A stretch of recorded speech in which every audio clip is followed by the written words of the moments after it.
रणनीति हमारी ये रहेगी कि जब तक कि हम 20 डेमा नहीं क्रॉस करते हैं, 20 डेमा लगभग 17,680 के आसपास है, बायस हमारा नेगेटिव ही रहेगा। इंपॉर्टेंट चीज ये है आशीष जी कि फ्राइडे के सत्र में रिलायंस जो कि एक मेजर वेटेज रखता है निफ्टी में, that was very weak. Reliance में हमने 2.5% का क्रैक देखा और रिलायंस ऑलमोस्ट अपने 200 डेमा पे रेस्ट कर रहा है। तो आज के सत्र में ऑलरेडी हमने देखा कि सेलिंग काफी हो चुकी है, तो risk reward may not be favourable.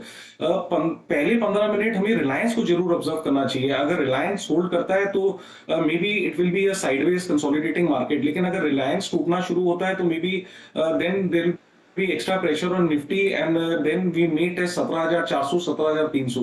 तो निफ्टी का ओवरऑल स्ट्रक्चर वीक है। जब तक हम 20 डेमा क्रॉस ना करें 17,680 के लेवल पे, पहले 15 मिनट रिलायंस पे जरूर नजर रखें। रिलायंस ही निर्धारण करेगा कि हम साइडवेज रहते हैं कि हम फर्दर नीचे जाते हैं। तो रिलायंस की कड़ी है निफ्टी के लिए। बैंक निफ्टी का अगर आशीष जी हम स्ट्रक्चर देखें तो बैंक निफ्टी में एक वेरिएंस है। Bank Nifty is relatively stronger. इतने बड़े फॉल के बाद भी बैंक निफ्टी ने अपना 10 डेमा नहीं ब्रेक किया है। इसका एक स्ट्रॉन्ग सपेरिया आता है लगभग 10 डेमा के आसपास, जो कि 40,490 है, और 20 डेमा जो कि लगभग 39,860 है। तो आशीष जी अगर डिप की अपॉर्चुनिटी मिलती है तो हमने काफी पिछले 2-3 महीनों से देखा कि 10 डेमा and 20 DEMA has provided good support to bank Nifty.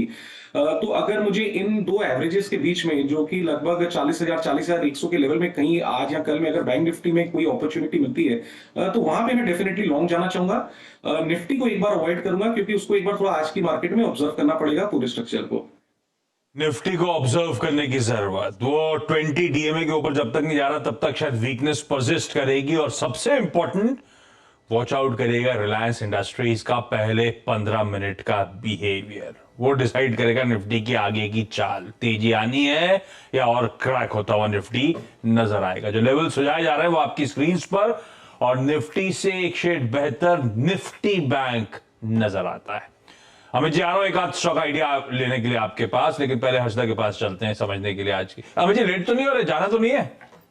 नहीं नहीं, मैं कंफर्टेबल हूँ सर। 7:15 पे जाना है, मुझे याद है बच्चों छोड़ने। मैं आ रहा हूं आपके पास। Harshada good morning, stocks news. Morning Ashish. Defence कंपनियों के साथ शुरुआत करेंगे जहां पर BEL, Bharat Forge, BDL, Paras defence, Zen technologies, MTAR जैसी कंपनियां रेडार पर रहेंगी, क्योंकि दरअसल भारतीय सेना ने एक टेंडर खोला है जिसमें उनको guns, missiles, drones, counter drones, loiter munition जैसी चीजें की जरूरत है, और उसके लिए कंपनियों को आवेदन देने की जरूरत होगी। साथ ही साथ ये भी क्लॉज रखा है सेना ने कि अगले साल तक दरअसल इनको डिलीवरी करना शुरू करने की जरूरत है। तो ये तमाम कंपनियां क्योंकि स्पेस में वैसे भी एक्टिव है तो वो रेडार पर रहेंगी। माना यही जा रहा है कि इस टेंडर में बड़ा हिस्सा लेती हुई दिखाई देंगी। दूसरी तरफ तेल कंपनियां ओएनजीसी, ऑयल इंडिया, एचओईसी, आरआईएल जैसे स्टॉक्स आप रेडार पर रखें, जहां पर सरकार ने विंडफॉल टैक्स की जो समीक्षा होती है हर 15 दिनों में, उसके मद्देनजर विंडफॉल टैक्स कच्चे तेल पर करीब करीब 21% घटाया है। जो पहले 13,500 रुपए प्रति टन था, 13,500 रुपए प्रति टन था, वो 10,500 रुपए प्रति टन पर आ गया है। एटीएफ एक्सपोर्ट को भी रिवाइज किया गया है, पहले 9 रुपए प्रति लीटर था, उसे कम करके एटीएफ एक्सपोर्ट ड्यूटी करीब 5 रुपए प्रति लीटर की गई है, और डीजल एक्सपोर्ट ड्यूटी भी घटाई है करीब 3 रुपए के आसपास से। 13.5 रुपए प्रति लीटर होती थी और ये आ गई है अब 8.5 रुपए प्रति लीटर। तो ये तमाम ऑयल कंपनियां रेडार पर रहेंगी। दूसरी तरफ अंबुजा सीमेंट, जैसे हम कह भी रहे थे, सीएनबीसी आवाज की खबर पर मोहर लगी है। अदानी ग्रुप ने दरअसल एक तो अंबुजा सीमेंट के एक्विजिशन को पूरा किया, और अब अंबुजा सीमेंट दरअसल प्रोमोटर्स को यानी कि अदानी ग्रुप को अब वारंट्स इशू करने वाला है 418 रुपए 87 पैसे प्रति शेयर के भाव पर। तकरीबन 20,000 करोड़ तक का इन्वेस्टमेंट होता हुआ दिखाई देगा।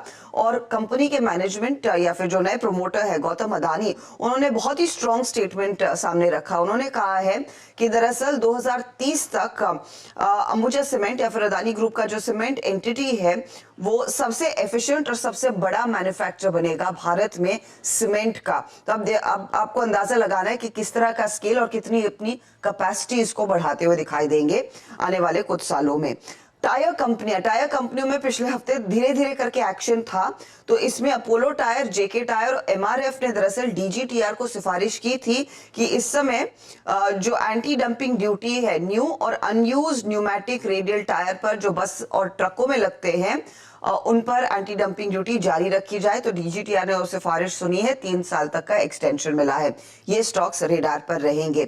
अदानी पावर भी रेडार पर रहेगा। आपको याद होगा अदानी पावर की डीलिस्टिंग होने वाली थी।